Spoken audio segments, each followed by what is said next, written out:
দেন হচ্ছে enough role করে নেব।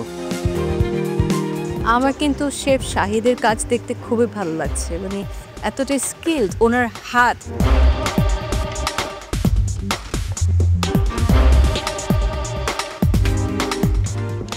এগুলোতে একটু ফেটে নেব।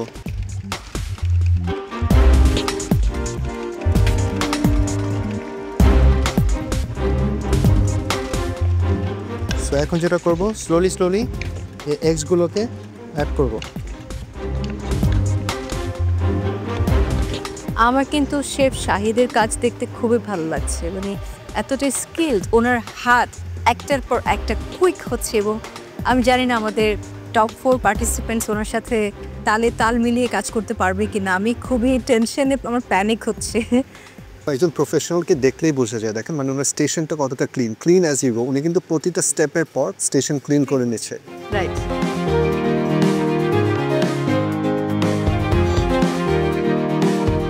Yes, the dough is done.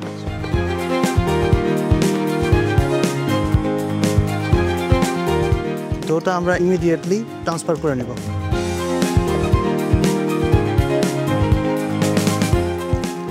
সাথে হচ্ছে ক্লিন পিন দিয়ে আটকে দেব যাতে এয়ার ইন না করে আর ডোটা যাতে ড্রাই না হয়।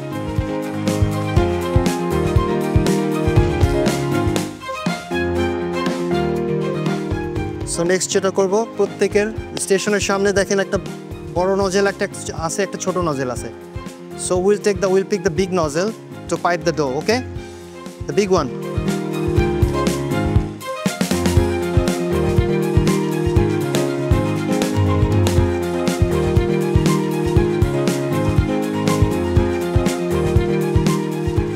দেন হচ্ছে এনাফ রোল করে নেব। যখন যে কাজ উনি করছিলেন তখন সেই কাজ আমি শুরু করেছি, কিন্তু যেহেতু ওনার হাতের গতি অনেক বেশি, উনি অনেক এক্সপিরিয়েন্সড স্কিলড একজন পারসন, যার কারণে ওনার গতির সঙ্গে আমি কুলায় উঠতে পারছিলাম না, একটু লেট হচ্ছিল। আমাদের যে টের ক্যাপাবিলিটি, এখানে আমরা চেষ্টা করব 16 থেকে 20টা রোল বানানোর জন্য, ঠিক আছে? So here you go.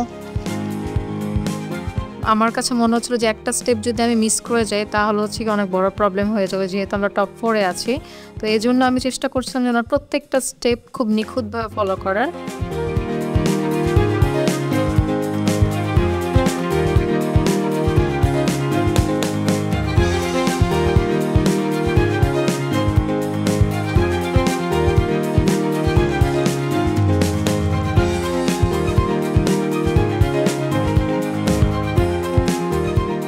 Next যেটা করব সেটা হচ্ছে একটু পানি নিয়ে নিব। শুয়ের যে শার্প ফেসটা থাকে, মাথা টপ, সেটা হচ্ছে পানিটা দিয়ে আলতো করে সমান করে দেবো, যাতে যখন শুটা যখন প্রুভ হবে তখন যাতে ইকুয়াল হয়, সুন্দর হয়, অনেক সুন্দর একটা শেপে আসে। Icing sugar out of the recipe নিয়ে হচ্ছে প্রত্যেকটা শুর উপরে খুব যত্ন সহকারে ডাস্ট করব, সমানভাবে আলতোভাবে সব জায়গাতে যাতে সমানভাবে পড়ে।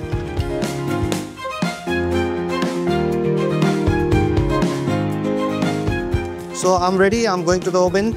অলরেডি অ্যাজ ইউ নো, প্রত্যেকেই বলেছিলাম যে যার যার ওভেন হচ্ছে প্রিহিট করেন, আমার oven preheat as all you know the 190 degree. তারপর প্রথম অবস্থাতে 20 মিনিট দিবেন, দেন হচ্ছে উইল সি।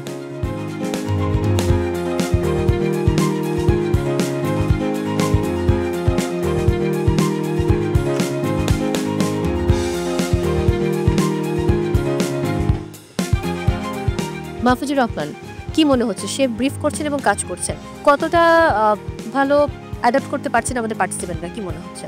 আমাদের পার্টিসিপেন্টরা আমার কাছে মনে হয় খুবই ভালো, তারা শুনছে, তারা শেফের সাথে মানে তালে তাল মিলিয়ে কাজ করছে। আসলে বিন্দাস শেফে যখন শেফের সাথে তালে তাল মিলিয়ে কাজ করাটা এটা কিন্তু খুব গুরুত্বপূর্ণ। হয়তো আমি জানতে পারি রেসিপিটা, কিন্তু শেফ কিভাবে করছে তার টেকনিকটা ফলো করে যদি কাজ করা যায় তাহলে মানে শেফের কাছাকাছি যাওয়া যায়। এজন্য আমার কাছে মনে হয় সবথেকে বেশি গুরুত্বপূর্ণ শেফের সাথে তালে তাল মিলিয়ে কাজ করা। সে যেটা করবে আমাকেও সেটাই করতে হবে। Exactly, thank you so much. Nadia, Natasha, time একটা বড় ফ্যাক্ট। শেফের সঙ্গে কিন্তু টাইমটা মিলিয়ে কাজ করতে হচ্ছে। সো কি মনে হচ্ছে আজকে? আর যেহেতু আসলে বেকিং আইটেম, সো এখানে কিন্তু নর্মালি রান্নার কিন্তু অনেক বেশি কেয়ারফুল থাকতে হয়, বিকজ টেম্পারেচারের ব্যাপার আছে, ইনগ্রেডিয়েন্টসের পরিমাপের ব্যাপার আছে এবং সময়ের ব্যাপার। সো ওইটা শুনে শুনে কাজ করা এবং ওই শেফের দিকে অনেক সময় তাকে তাকানোও যাচ্ছে না, সো ওই মাথায় নিয়ে কাজ করা অনেক বড় একটা প্রেশারের কাজ, কিন্তু এখন পর্যন্ত ওরা কিন্তু ভালো যাচ্ছে। তো দেখা যাক কি হয়। Thank you so much.